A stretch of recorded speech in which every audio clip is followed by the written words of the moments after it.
Emilio Cabrera, a family man, a hard-working man, and a man whose rights and identity would be stripped from him at just age 12 due to the crimes of Mexican repatriation.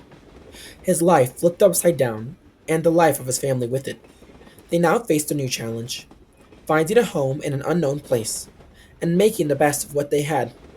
Sadly, this story is not just one of Emilio Cabrera and his family, but the story of thousands of Mexican Americans living in the US in the 1930s.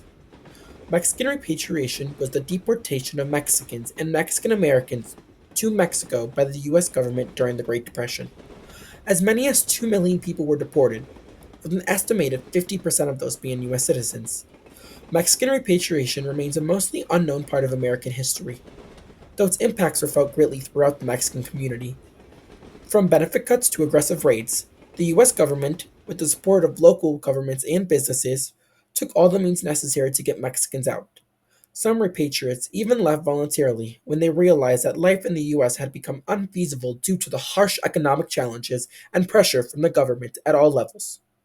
In the conversation with former California State Senator Joseph Dunn, who led the investigations into the deportations within California during his time in the state Senate, we discussed the first raids and deportations in California that took place at La Placita Park in what is now downtown Los Angeles.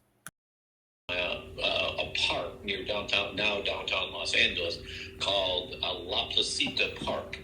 That's where the very first raid occurred from the Hoover administration in partnership with LA County Sheriff's Office and other local law enforcement agencies. But because it was the first official raid, picking up what the law enforcement folks thought were,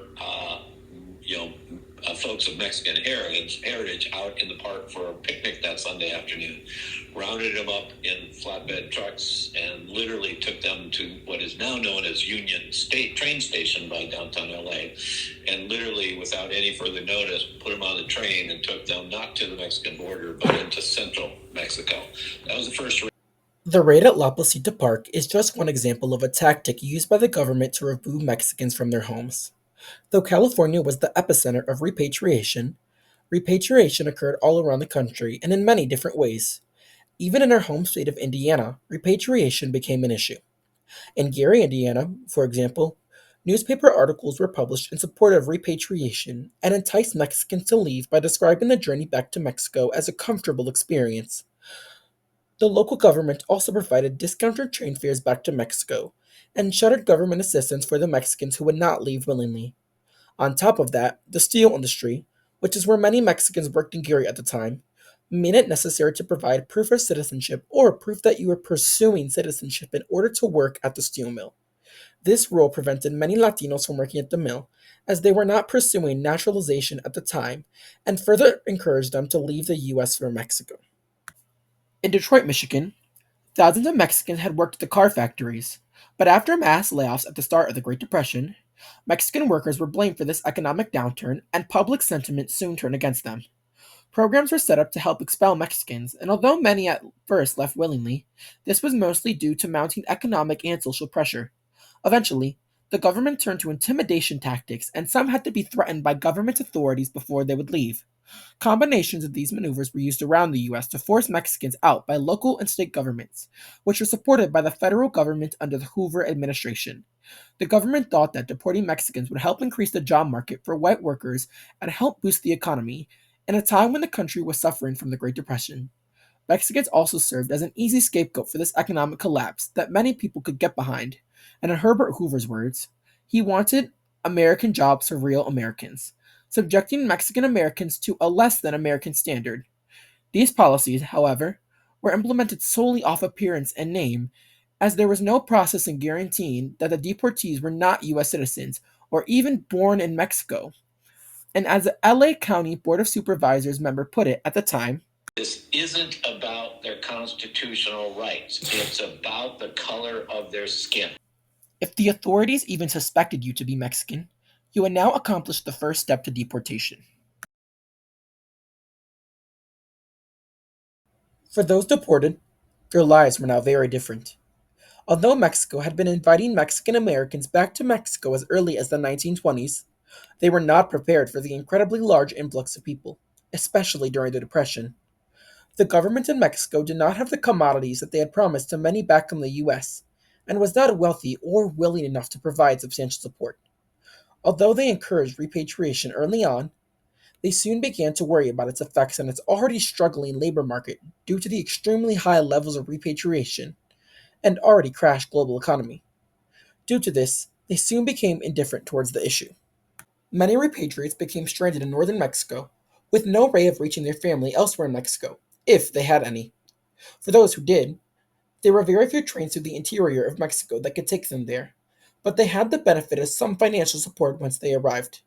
For those who didn't, they were now stuck in whatever border city they were sent to, many with no job, no clothes, no money, and no help from the Mexican government.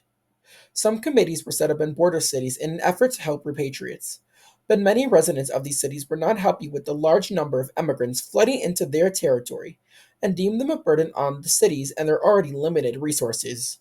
It didn't help that many of the immigrants, especially the children, were not born in Mexico and did not have Mexican citizenship. Repatriates became isolated and were discriminated against in society even as they tried to integrate into their new lives in Mexico and find work. Repatriation was a rough journey for Mexicans, and their forecasts did not get much better once they arrived in Mexico. The government's justification for subjecting repatriates to such rough conditions would later be proven false, as years of research has shown that the loss of Mexican workers caused a shortage in those working low skilled jobs like agriculture laborers and construction, and that Mexican deportations did not cause an increase in white employment at the time.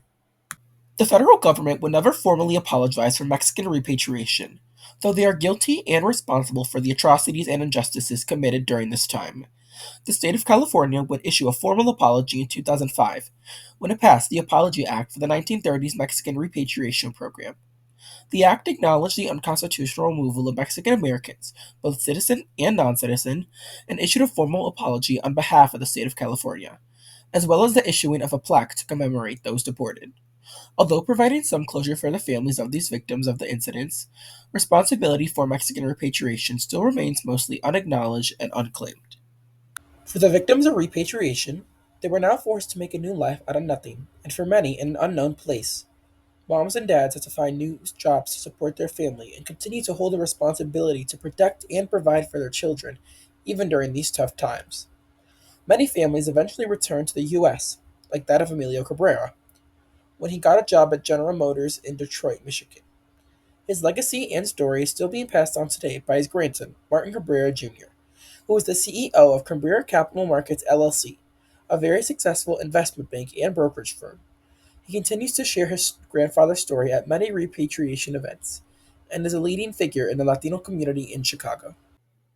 The impact of repatriation was profound for the Mexican community living in the United States, yet the recognition of this injustice remains limited compared to the scale of the harm done.